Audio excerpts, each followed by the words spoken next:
Oke, saatnya belajar. Hai adik-adik, kali ini kita akan belajar mengenai perubahan lingkungan pembelajaran pertama. Sebelum belajar, kita berdoa dulu ya.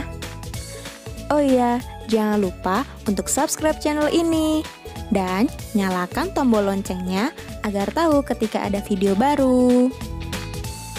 Kalian pasti sering kan melihat hal tersebut? Kira-kira apa ya dampaknya terhadap siklus air? Nah, untuk tahu jawabannya, simak terus videonya. Assalamualaikum warahmatullahi wabarakatuh. Halo anak-anak semua, bagaimana kabar kalian hari ini? Kali ini kita akan belajar materi kelas 5, tema 8, subtema 2, pembelajaran 1. Disiapkan alat tulisnya ya. Adapun tujuan pembelajaran yang ingin kita capai adalah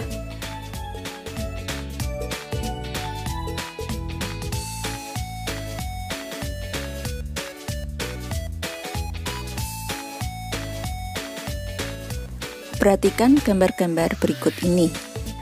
Anak-anak, apa komentarmu melihat kedua gambar tersebut? Bagaimana dengan gambar A? Iya, gambar A menunjukkan daerah yang subur, lingkungannya hijau, banyak pepohonan, dan memiliki banyak cadangan air. Bagaimana dengan gambar B? Iya, gambar B menunjukkan daerah yang kering, lingkungannya gersang, tidak ada pepohonan, dan tidak ada cadangan air. Kalau begitu, gambar manakah yang lebih indah dilihat? Tentu saja gambar A, karena sejuk dan sedap dipandang mata. Dapatkah lingkungan seperti gambar A berubah menjadi gambar B? Tentu saja bisa, jika manusia tidak menjaga lingkungan tersebut dan membiarkannya menjadi rusak. Lalu, dapatkah lingkungan seperti gambar B berubah seperti gambar A? Bagaimana caranya? Juga bisa, yaitu dengan merawatnya agar menjadi lingkungan yang hijau dan segar. Lalu, bagaimana cara yang bisa dilakukan dalam menjaga lingkungan sekitar? Banyak caranya, antara lain tidak membuang sampah sembarangan, mengolah sampah menjadi kompos, melakukan penanaman tumbuhan, merawat tanaman-tanaman yang ada di sekitar kita, dan sebagainya. Perubahan lingkungan terjadi karena faktor alam dan kegiatan manusia. Ada perubahan yang menguntungkan, tetapi ada pula perubahan yang merugikan. Apa sajakah itu? Mari kita baca bacaan yang berjudul Siklus Air Tanah. Siklus air tanah. Proses siklus air menyebabkan air bergerak meninggalkan tanah ke udara. Selanjutnya, air turun lagi ke tanah dalam bentuk air hujan. Nah, air yang turun ke tanah ini ada yang masuk ke sungai. Aliran air di sungai ini akan terkumpul kembali di laut. Selain masuk ke sungai dan mengalir ke laut, ada juga air yang tergenang membentuk danau. Air yang turun ke tanah, ada yang masuk dan bergerak ke dalam tanah melalui celah-celah dan pori-pori tanah serta batuan. Air yang masuk ke dalam tanah ini kemudian menjadi air cadangan atau sumber air. Air cadangan akan selalu ada apabila daerah peresapan air selalu tersedia. Daerah resapan air terdapat di hutan-hutan. Tumbuhan hutan mampu memperkokoh struktur tanah. Saat hujan turun, air tidak langsung hanyut, tetapi air akan terserap dan tersimpan di dalam tanah. Air yang tersimpan dalam tanah akan menjadi air tanah. Air akan lebih mudah meresap jika terdapat banyak tumbuhan. Air yang meresap akan diserap oleh akar tumbuhan tersebut. Adanya air dan akar di dalam tanah menyebabkan struktur tanah menjadi kokoh dan tidak mudah longsor. Setelah membaca bacaan tadi, mari kita tuliskan peristiwa apa saja yang terdapat pada teks tersebut. Peristiwa pertama, air bergerak meninggalkan tanah ke udara, lalu turun lagi ke tanah dalam bentuk air hujan. Peristiwa kedua, air yang turun ke tanah, ada yang masuk dan bergerak ke dalam tanah melalui celah-celah dan pori-pori tanah dan batuan, kemudian menjadi air cadangan atau sumber air. Peristiwa yang ketiga, air yang masuk ke tanah akan diserap oleh akar tumbuhan dan menyebabkan struktur tanah menjadi kokoh dan tidak mudah longsor. Nah, anak-anak, dapatkah kalian menjelaskan proses terjadinya air tanah? Kita ingat kembali siklus air ya. Jadi, air di permukaan bumi akan mengalami penguapan atau evaporasi. Selain itu, tumbuhan juga mengeluarkan uap air ke udara yang disebut dengan transpirasi. Setelah itu, terjadilah kondensasi menjadi awan, lalu akan kembali lagi ke bumi dalam bentuk air hujan. Air hujan yang jatuh ke bumi ada yang mengalir ke sungai, danau, dan menuju laut yang biasa disebut dengan air permukaan.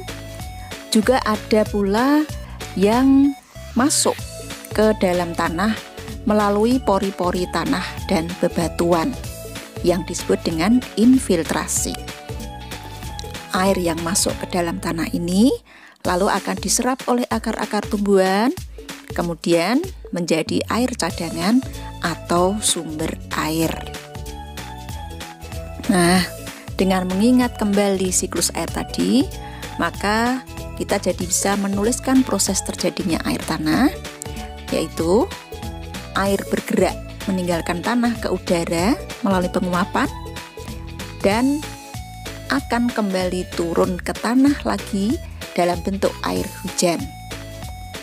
Air yang turun kembali ke tanah dalam bentuk air hujan tadi akan masuk ke dalam tanah melalui celah-celah atau pori-pori tanah serta bebatuan.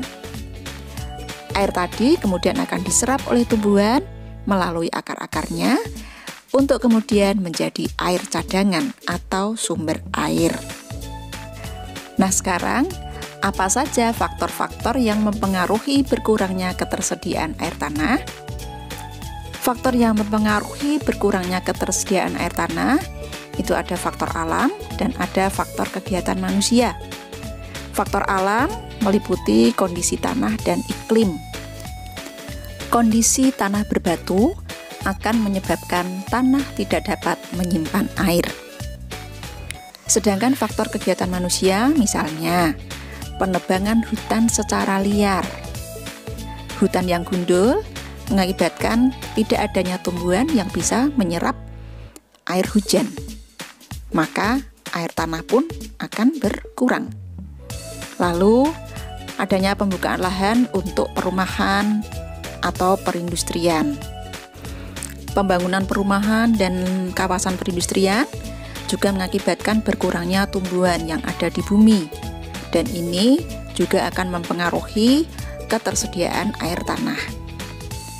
Lalu faktor yang berikutnya adalah pembangunan jalan yang menggunakan aspal atau beton. Nah, seperti jalan seperti ini akan menghalangi air meresap ke dalam tanah.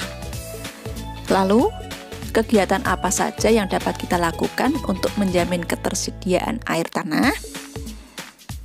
Yang dapat kita lakukan antara lain menghemat penggunaan air. Ayo, siapa yang kalau membuka keran sudah penuh tapi masih saja dibiarkan? Ini namanya pemborosan. Segera ditutup ya kalau sudah penuh. Yang berikutnya adalah membuat lubang resapan atau yang disebut dengan biopori, dan menanam pohon. Kalian tahu mengapa? Karena jika banyak pepohonan, maka air hujan akan lebih banyak diserap oleh akar tumbuhan, sehingga cadangan atau sumber air akan menjadi banyak. Anak-anak, kondisi tanah yang berbatu akan menyebabkan tanah tidak dapat menyimpan air. Kalian ingin tahu lebih jelas? Mari kita lakukan percobaan berikut ini.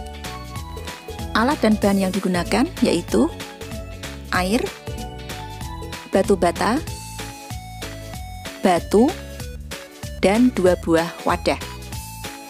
Langkah kerjanya, yang pertama, masukkan batu bata ke dalam wadah 1.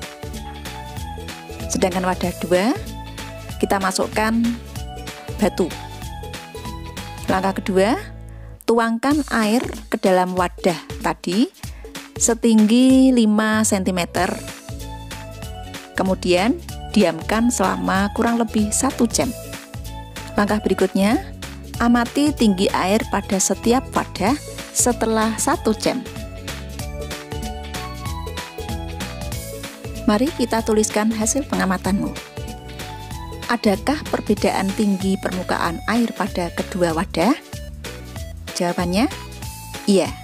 Ada perbedaan tinggi permukaan air pada kedua wadah. Apa yang terjadi pada air di wadah yang berisi batu bata? Yang terjadi pada air di wadah berisi batu bata adalah airnya berkurang. Apa yang terjadi pada wadah berisi batu? Yang terjadi pada wadah berisi batu adalah tinggi air tetap. Batu bata terbuat dari tanah liat yang dibakar. Tanah liat bersifat menyerap air. Di dalam batu bata terdapat lubang-lubang halus yang dapat dilalui air. Itulah makanya pada percobaan tadi, wadah yang berisi batu bata airnya turun karena air itu masuk ke dalam lubang-lubang halus yang ada di batu bata. Dari percobaan tadi, wadah manakah yang menunjukkan terbentuknya air tanah dan wadah manakah yang menunjukkan terbentuknya air permukaan? Wadah yang menunjukkan terbentuknya air tanah adalah wadah yang berisi batu bata. Sedangkan wadah yang menunjukkan terbentuknya air permukaan adalah wadah yang berisi batuan. Air tanah adalah bagian air yang berada pada lapisan di bawah permukaan tanah. Sedangkan air permukaan adalah air yang terkumpul di atas tanah, bisa di mata air, sungai, danau, atau laut yang tidak terserap ke dalam tanah. Nah, anak-anak, tugas untuk kalian adalah tuliskan 10 kegiatan yang dilakukan keluargamu untuk menjamin ketersediaan air tanah. Sekian dulu pembelajaran kita kali ini, semoga bermanfaat. Sampai jumpa kembali di pembelajaran berikutnya. Wassalamualaikum warahmatullahi wabarakatuh. Terima kasih sudah menonton. Jangan lupa like, komen, dan subscribe. See you adik-adik.